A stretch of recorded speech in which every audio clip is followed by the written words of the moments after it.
Hello, everybody. Welcome to the Buckeye Weekly Podcast. I'm Tony Gerdeman here, as always, with Tom Orr. Tom, how's it going?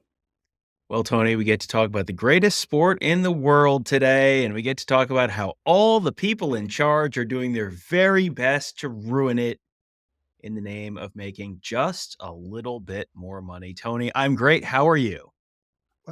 Tom, I'm doing well, and in the quest of just making a little bit more money, here we are with another show. So, Tom, first, you heal yourself, okay? Why don't you calm down about all of this? But we are here to talk about Ross Dellenger's piece from Yahoo Sports. Sources, SEC and the Big Ten are building momentum to further expand college football playoff to 14 or 16 teams. The underneath that in parentheses should be like, no duh. Yeah, like this is, it was never going to stay at 4, especially once you gave or 8, 12, whatever it is. Like, and I can see it. I think 16 is probably where it ends up. Tom, if they're going to go to 14, they're going to go to 16. Like there's no stopping at that point. I think 16 is where they stop for this, for whatever this contract ends up being. But this idea, and we'll get to this whole thing, but first off, the idea that it's only going to be 14, I think is not going to happen. I think they're going to go to 16.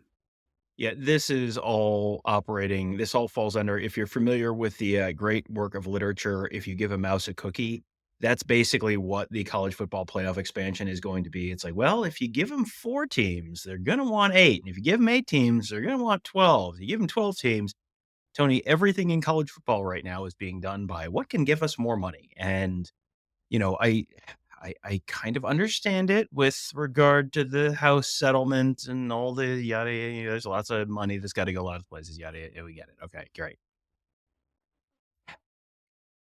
If you have more games, you can sell the games for more money. So yes, of course, they're going to go.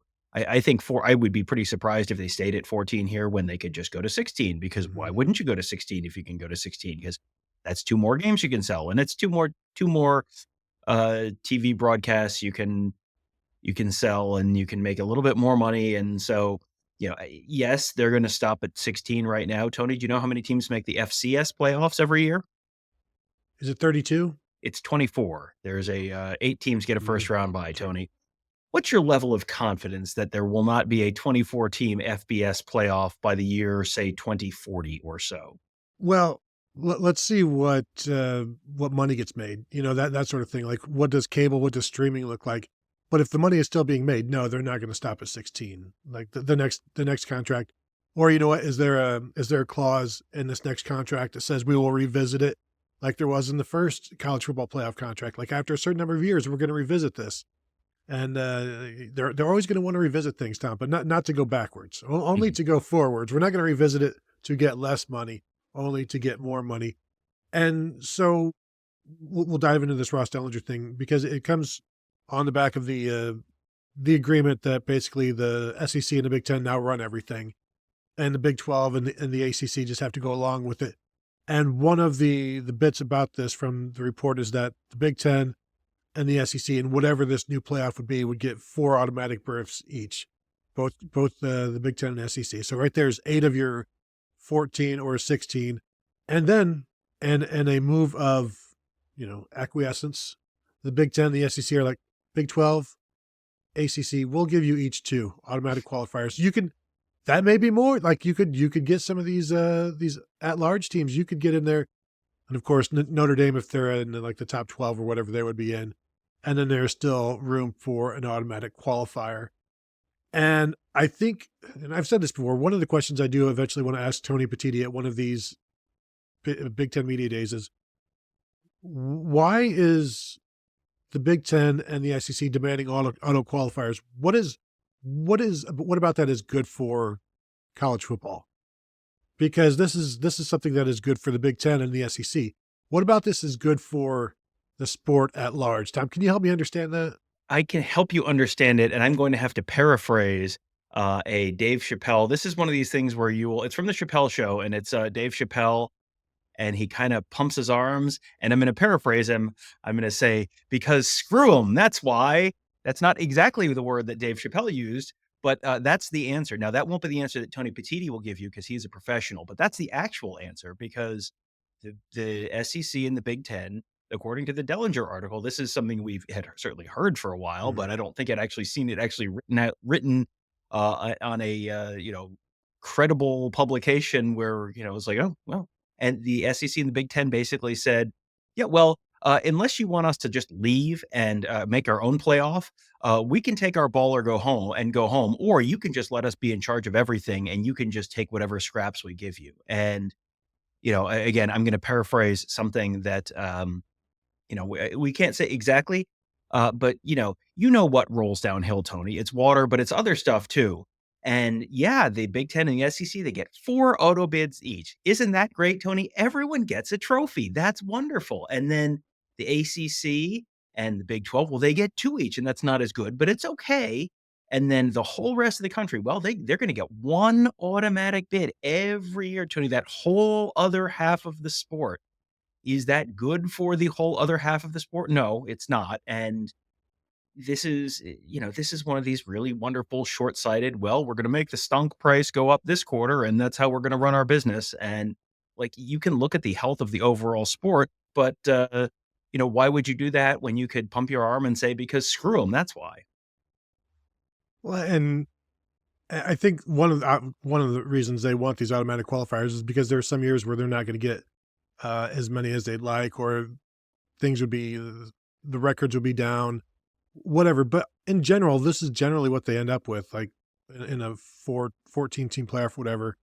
They've averaged, or a 12 team playoff, they would have averaged 4 teams in there. And so they're like, you know what, let's just get rid of the average. Is the analogy I always use, like they're just using the Wheel of Fortune, the RSTLNE. We'll take those right now, and then we'll pick some more. And you could see where in a 16 team playoff, where one conference could, Big Ten or SEC, could end up with 7 teams. Now, I don't think it's going to be the Big Ten. Well, Tony, the interesting thing is, if you look at, we only have really 2 full years of the NIL period. Mhm. But Tony, do you know what the SEC's college football playoff record is against the Big Ten and Notre Dame in those 2 years that we have?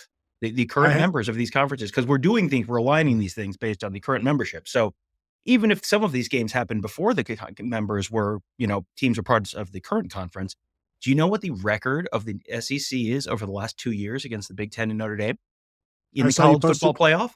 I saw you post it on the Buckeye Huddle message board, so I will allow you to reveal it to the viewers. Well, Tony, they've played 5 times. The SEC's won, well, they've won none of them, but that's okay because, Tony, they need those guaranteed spots because, Tony, if only Alabama had gotten in, oh, man. If only South Carolina had gotten in, oh, man, they would have run the table. Tony, it just means more. It's just, we had a name for a Southern Conference that sucked in the postseason and mostly focused on basketball. Hashtag go ACC. Now there's another one. I don't know what to tell you. I don't know why the SEC needs 4 auto bids. Frankly, I don't think the Big Ten needs 4 auto bids either. I don't actually seriously think this is going to be, these 2 seasons are the way that everything is going to be forever. That's not, obviously Mhm. the SEC is going to win one of these games at some point. But this is the, idiot talking head, banjo belt, nincompoops talking point stuff that you've heard for 20 years. Well, the SEC beats the Big Ten, so the SEC needs to get special treatment. Well, now congratulations, you've won as many you've won as many games against the Big Ten in the last 2 years in the playoffs as the Mountain West has.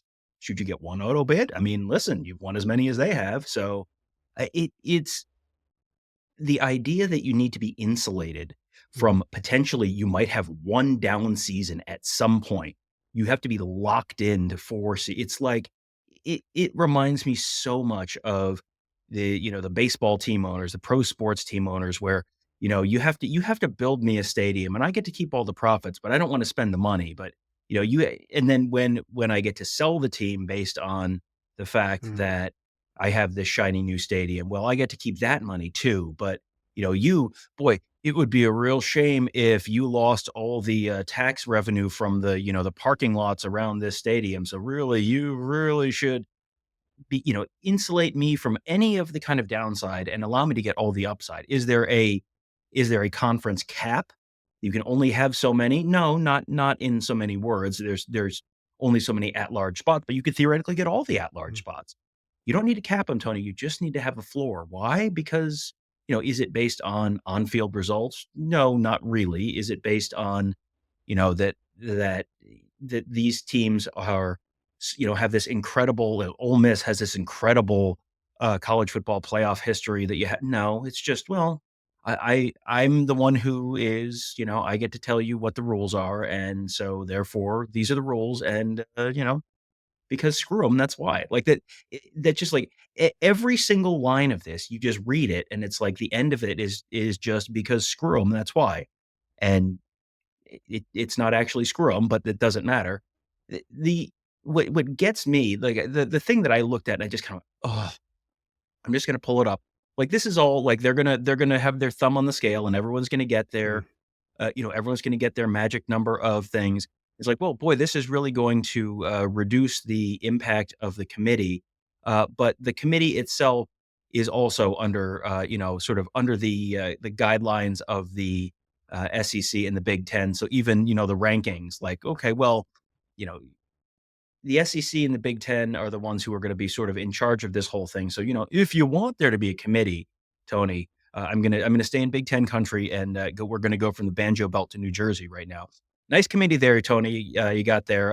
Boy, it'd be a real shame if something happened to it. If we didn't agree, we the people in charge of this didn't agree with the seedings. It'd be a real shame if something happened to your, all those Marriott points you're getting down in Grapevine, Texas every weekend. It'd be a real shame if something happened to those. So much of this is just out of fear in terms of the SEC, fear of not getting their 4 teams, Big Ten, fear of not getting their 4 teams or whatever. And even I think buried in this article somewhere is the Big Ten was okay with 3 automatic qualifiers and the SEC's like, no, let's go 4. And Big Ten's like, yeah, 4. That's a great idea. And that's more than 3. What about 5? No, I don't want to say it. We'll just do 4. And one of the things they say about it as well, if you get the seeding fit or the on a qualifiers fixed, the playoffs fixed, then we can play tougher regular season games again, because you're afraid to do that without your 4-team qualifier. So it's like the SEC is probably going to go to a 9-game schedule, a conference schedule. And then the Big Ten and the SEC are probably going to start playing each other. Why? Because they can make more money from that. But they also need to be guaranteed that if I'm Ohio State and I lose to Alabama, I don't want it hurting us. Or we don't want it. The Big Ten doesn't want it hurting the Big Ten.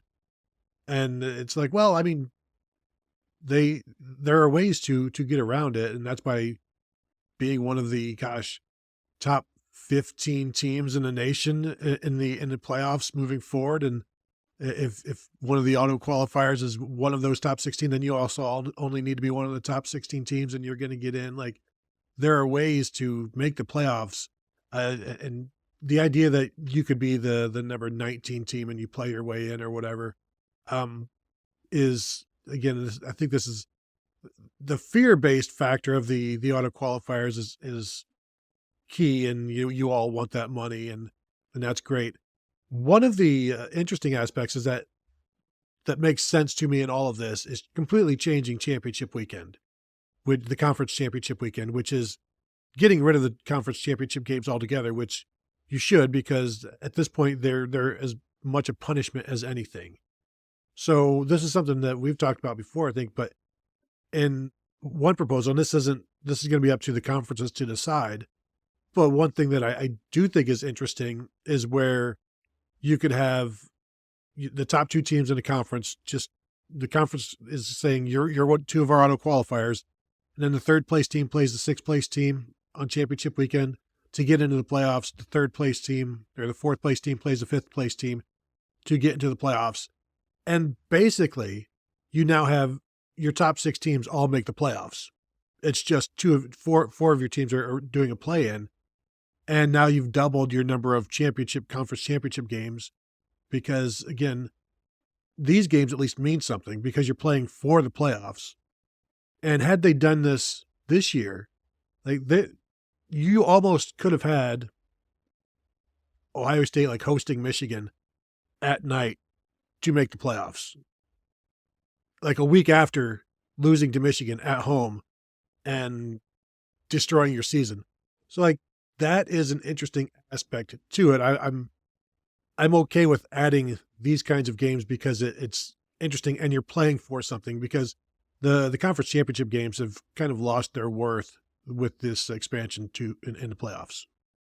Yeah, they definitely have, and that's something that's like again, this is something that started in 1990, I think 2 with the SEC championship game.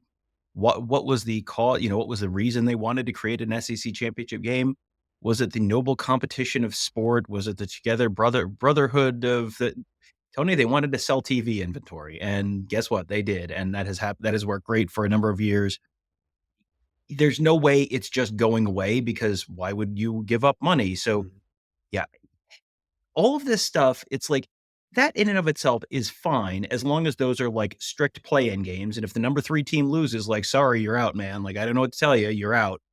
But the problem that I have with this, it goes back to the SEC and the Big Ten control the committee. And Mm. you there's lots of stuff you could do that would be relatively easy tweaks to this, where if you want to sort of put your thumb on the scale in terms of, hey, we want to play an extra conference game, but we're totally helpless to do this under the current system, which is of course like transparently nonsense because the Big Ten already does it. But if you want to pretend that that's actually a real legitimate concern and not just something that you're just sort of humoring some idiots with. All you have to do is tell the committee, the new criteria is we're writing the new criteria for this, and the new criteria is, quality wins, quality competition, quality performances against quality competition. Where, hey, if you lose to the number 2 team in the country, but you lose to them by a field goal, well, that's practically as good as a win. Like you can rewrite the criteria however it is, and then you judge the whole sport by that criteria. And if you do that, guess what? Guess who's going to benefit? The SEC and the Big Ten, because they're going to have most of the top teams. And so a team like Ohio State last year, who like very obviously was even before the playoff was not the 8th best team in the country in terms of talent. They lost one game on the road against the number 1 team in the country by 1 point, and then they lost to Michigan by 3 points. And they got punished. They got pushed way down below teams that they had, like Penn State that they had beaten, who hadn't really beaten anyone. And Ohio State had a head-to-head road win. Like very obviously, Ohio State should have been ahead of Penn State. And we said as much as at the time, but this was the criteria they were using. And the criteria was we're going to punish bad losses. All you have to do is change the criteria. So your criteria is not we're going to punish bad losses. It's you're going to reward good wins. You're going to reward good performances against good competition. That in and of itself would push the Big Ten and SEC higher because guess what? You're going to have a lot more top 5 wins if you're playing Ohio State schedule than if you're playing Kansas State schedule. Like there just aren't that many top 5, top 10 teams in the Big 12, in the ACC. So that's a way that you could actually, that would require a little bit of subtlety and guile, but it would give you Mhm. basically the same results. But, everyone has the subtlety of a sledgehammer now. So it's no, just gimme, gimme, gimme. We want this. We have to have this. And so this is sort of where it's going. And just to be super clear, this is if you're an Ohio State fan and you don't care about the sport of college football, this is a great thing for Ohio State. Like this is wonderful. This is a format where Ohio State is functionally almost never going to be out of the Mhm. college football playoff picture even if they do the 3 versus 6, 4 versus 5 kind of thing. Ohio State's like functionally never going to be out of that. And if it just is a little bit more of a straightforward, your top 4 teams in the conference, Ohio State would have made it, I just off the top of my head, something like 18 of the last 20 years or something like that. So this is a great thing for Ohio State. It's just terrible for the rest of the sport of college football and, the long-term health of the sport and the long-term interest in the sport nationally. You have seen over the years sports kind of die. Boxing used to be a big thing. Boxing is like not even a thing that anyone is aware of anymore. Horse racing used to be a much bigger thing outside of the Kentucky Derby. No one knows anything about horse racing anymore. NASCAR was a real big thing for a while. IndyCar was a real big thing for a while. And then everyone made sort of short sighted decisions. And it was like, well, this will be good short term and we'll make more money. And then you sort of kill your sport. You can see the people running college football making these kinds of decisions and killing the sport long term. But if you're part of exclusive Amex Black Card Club of college football, like, yeah, man, this is great. You're going to make the playoff every year. And it just really just depends on like, what do you want? What do you want out of the sport? What do you want the sport to be? Well, and so like the next deal, this current deal will run through 2031, and then you'll see like, can we undo the damage, or what kind of damage has been done? Has not enough damage has been done. We're still raking in the money. Let's go ahead and keep going with it. You do bring up an interesting point though with this the seeding for championship weekend. It's always like, if you lose that and then you still get in, like, it's kind of like, is this really a play-in game, or is, because there's no way the Big Ten and the SEC are going to say, like, well, if our number 3 team loses that game, then they should. There's no way they would want them to be disqualified from being an at-large team. So then what are you just playing for at that point? Seeding, I guess. And I do think allowing somebody to play their way in is interesting. However, in the case of the Big Ten this year, I believe you would have had Iowa, who was not even in the top 25 of the committee's rankings, trying to play their way in, and they would have been playing Penn State. So like, that's what we're talking about. If you want to do this play-in thing, then you're going to have teams that are ranked outside of the top 25 getting an opportunity to play their way in. And if you're okay with that, that's fine. But also you look at the SEC this past year, where they had 6 teams that had a 5-3 record, all from 4th through like 10th.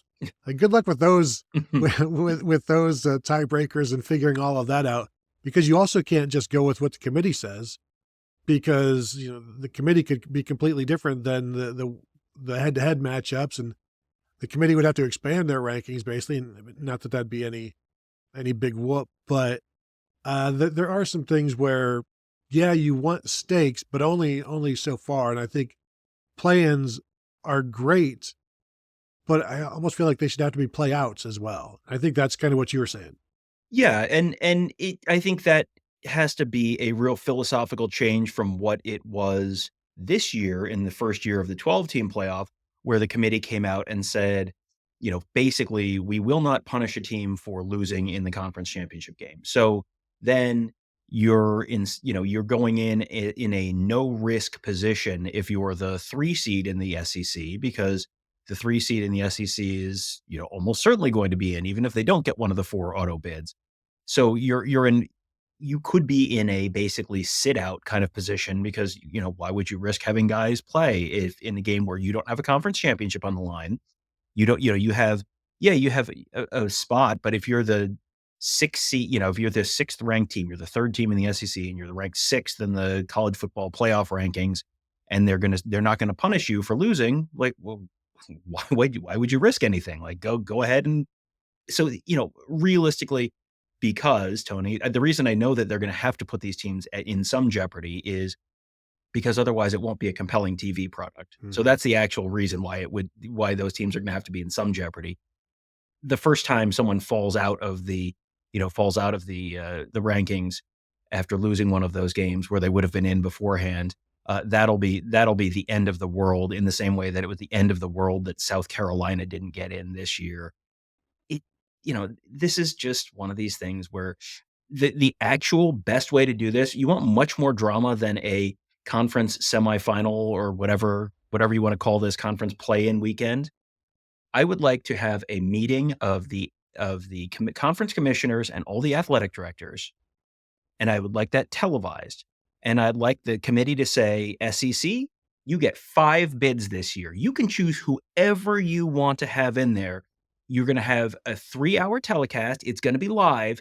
You can choose, because you feel like we get it wrong all the time. You can choose who gets into the playoff this year. Tony, I would watch the hell out of that. I would live stream. We would do a watch along. It would be incredible. It would be the best. It would be a better TV product than you saw in any of the first round, and maybe even 3 of the quarterfinal games this year.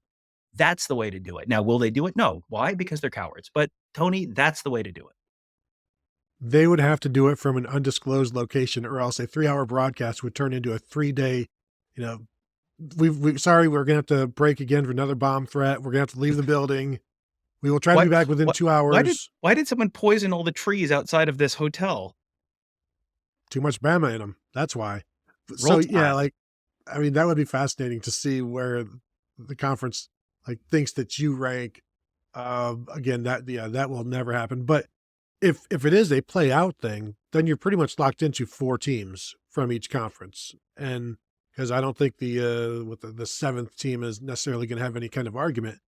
And if that's 16 in a 16 team, playoff, then you still have a number of at larges for everybody else, which would seem to make everybody else happy as well. But making everybody else happy while also punishing themselves is not something the Big Ten and the SEC are in the market of doing. So I'm with you. Like, there have to be some stakes there, but they're going to try to just say, well, seeding alone is stakes. And Tom, that's where I want to go next with the seeding, because what has happened in this last year's playoffs and what will happen in the next year playoffs with the auto seeding with the conference championships, that's going to have to go away. And then I think what you'll need to see is reseeding in each round, which I think people would prefer.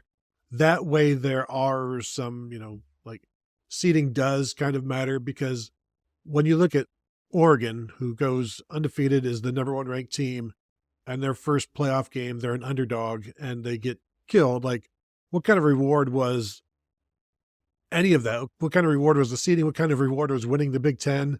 Like, all of this will be revisited, but I think the reseeding, because Ohio State as an 8th seed is this past season is, I think, proof enough that you kind of need to revisit things and make things a little bit more advantageous for the teams that have earned it, rather than punishing them for having earned it. Well, and reseeding would have solved that particular issue, but really what would have solved that particular issue is just looking at things in a slightly different way. Like, as we said on Selection Sunday, where Ohio State was picked, selected 8th in the bracket, it was like, okay, that's fine. Like, they were consistent in their philosophy and their criteria in terms of how they pick these teams.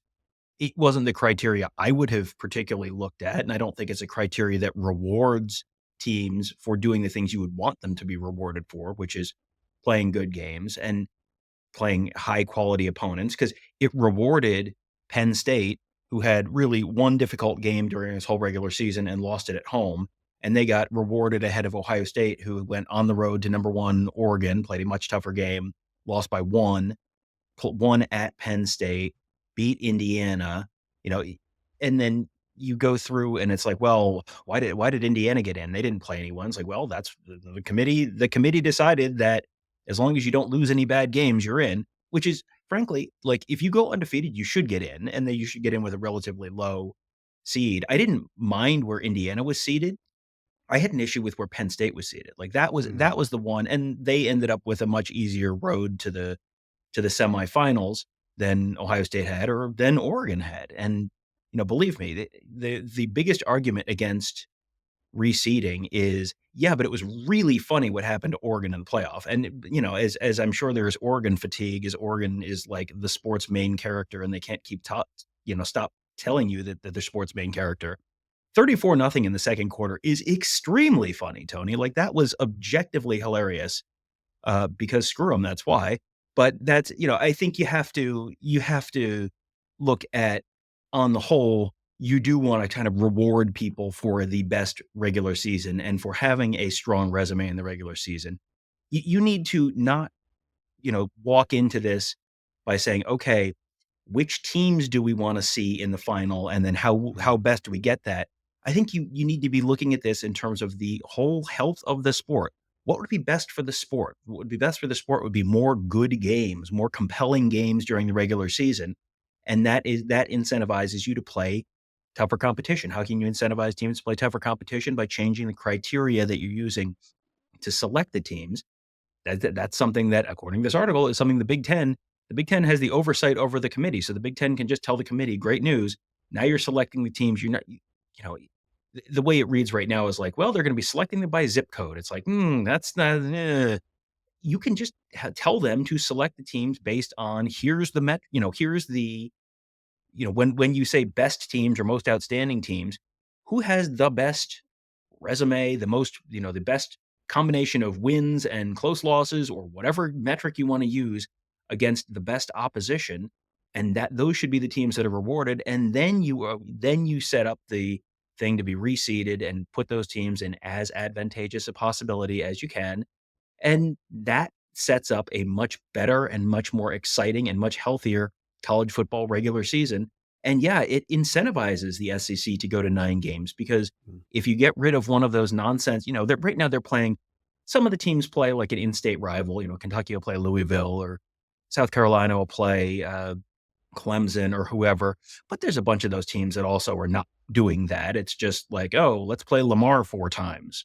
And, if you can incentivize these teams, and we'll get into the Big Ten SEC scheduling thing in a minute, I guess. But, if you can incentivize these teams to play high quality non-conference games, number one, it's a better TV product. But number two, it also gives you way more data points to be able to make an informed decision about which teams are better. Because right now, it's like if the SEC teams just play SEC teams, it's like, well, but they beat so many SEC teams, they must be incredible. How good is the SEC as compared to the Big 12 or the Big 10 or the ACC this year? We don't know. We don't have, we've got like 3 data points, and it's very easy to go, well, you can't count that game because they were missing this player. And so you discard the limited amount of data you have. If you make it you change the criteria, you incentivize a better regular season schedule, you're going to give yourself more data points, you're going to give yourself a better product, and you're going to give yourself a committee that's not just sort of guessing at how good people are and listening to coaches lobbying them, or listening to TV broadcasters lobbying them about who's better. It's like, no, well, you can see it on the field and you can make a judgment based on that. Yeah, the problem with expanding the playoffs for the SEC is you lose the opportunity to play the hypothetical matchups, and you have to play realistic ones, and they don't go as well as you thought they were going to when they were just hypothetical. But that SEC Big Ten, should we call it? Should we call it? I don't want to. Let's just call it a partnership. We don't want to get into this ACC Pac-12 Big Ten alliance sort of thing here. But the idea is that Big Ten and the SEC would play each other more, which would then they could sell that as another package, which Fox owns the Big Ten home games, ESPN owns the SEC home games. I'm guessing they'd probably be okay paying more to air Ohio State hosting Alabama than Ohio State hosting Marshall. So it's like, okay, we're okay with that. So that is something that is probably on the horizon, but we've seen so many of these before that never come to fruition, these agreements. But the good thing is, as we were talking before the show, Ohio State they're already agreed to play Texas, Alabama, and Georgia all the way out to like 2031. There's only 2029 is like the 1 year they don't have an SEC team in. So like their schedule wouldn't have to necessarily be changed. Now it might have to be changed if Alabama or Tennessee or Georgia or somebody is looking for a different kind of setup that year. But I don't know that anybody is going to object to the SEC and the Big Ten playing more games against each other. No, and they shouldn't. Like, this is the stuff that would make again, a compelling TV product, but also a more informed committee and a more informed, national conversation around which teams really do deserve to get in. And, this is like in your head, this is always Ohio State's playing Alabama and Penn State's playing Georgia and Michigan's playing Texas and Oregon's playing whatever, Oklahoma or whatever the Tennessee, whatever the breakdown is.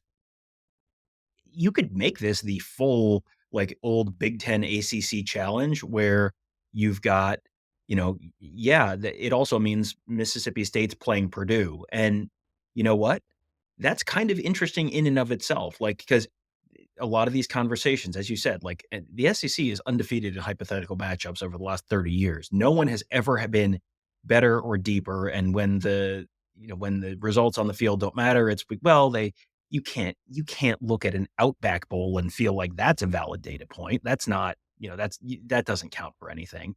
So yeah, I think a full, like, this would probably be split over a couple weekends, but like a full SEC Big Ten challenge would be fascinating. And then you know what?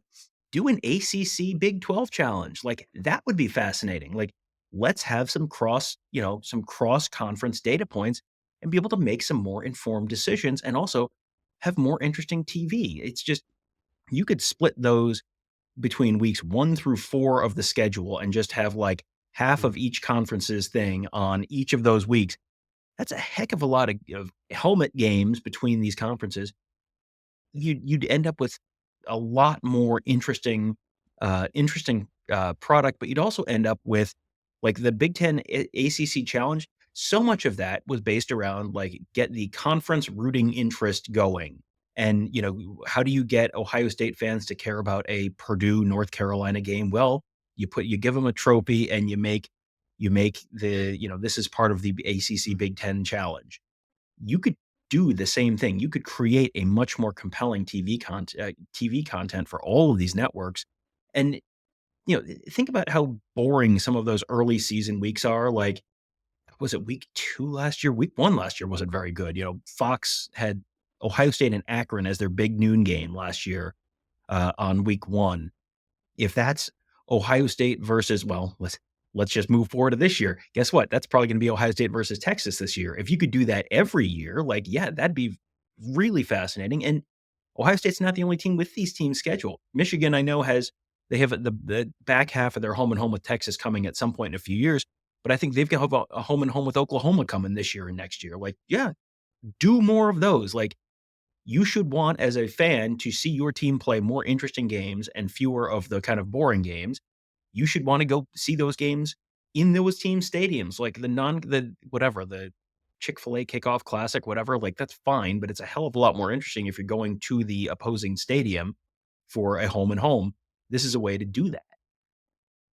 And then in terms of the 2 Big Ten teams that would not be able to play in this, you could let them play Lamar. Like each of those teams would be able to get Lamar time. I think the big issue though is where are you going to find 16 neutral sites? Listen, you've got all these bowls that have really seen things, the Camellia Bowl, Tony. Well, won't you think of the poor folks in Montgomery play, you don't want to have it be like an Auburn game or an Alabama game. Maybe that's where you play the leftover bowl where it's Rutgers and Maryland in the Crampton Bowl in Montgomery, Alabama. That's what you do at the neutral sites. You help out the bowl folks and, you sort of quarantine the Rutgers and the Maryland far away from the interesting football. It will be neutral sites where, congratulations, Michigan, you're playing Georgia in Atlanta. Good job for you. Like, it's all the typical bowl stuff, except this time now it matters because the SEC teams will want to be there, maybe. Maybe. Depends. Ask after. Always ask after. So, Tom, anything else before we get out of here that you wanted to discuss with this whole thing? No, I mean, we'll see how this all goes. There's ways that this could be done in a way that would be beneficial for the sport. Will it be? Well, history says no, but who knows what the future will say? Probably also no, but you are going to get, again, like if you're an Ohio State fan, if you're a Michigan fan, if you're a Penn State fan, if you're an Alabama fan, if you're a Georgia fan, this is a good thing. I keep going back in my head to when they were going to do the European Super League in soccer, and the fan bases basically rioted because it was, you were just going to be like, well, it doesn't matter who's good this year. Manchester United, Manchester City, and Liverpool and whoever else, like you're going to make it every year. It doesn't matter if you're good or you're bad. And, you got like organized pushback, and then that killed that idea. I don't know if the American sports, fan base is going to be ready to take to the streets to shut this down. But, I mean, there are ways this could be good. There are ways this is going to just, continue some of the overall negative trends in college football. But, Tony, it'll be more TV money. So, it's impossible to say whether it's good or bad. Yeah, as long as we've got TV executives making decisions, I think we're going to be okay. And Tom, the best thing about this, maybe the safest thing about this is Kevin Warren is not involved. So things could always be worse.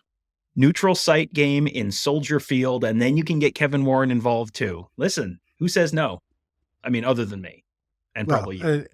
and putting all of his diplomas and everything into a box and taking them with him, putting them on the wall behind him for the cameo that he's going to be doing. It's just a lot of work. So that will do it. There you go. You can check this article out on yahoosports.com or sports.yahoo.com. Just search Ross Dellenger, and if you follow him on Twitter, he's always breaking news like this and talking about this, the future of college football, so you can find it there. You can, of course, find us at BuckeyeHuddle.com.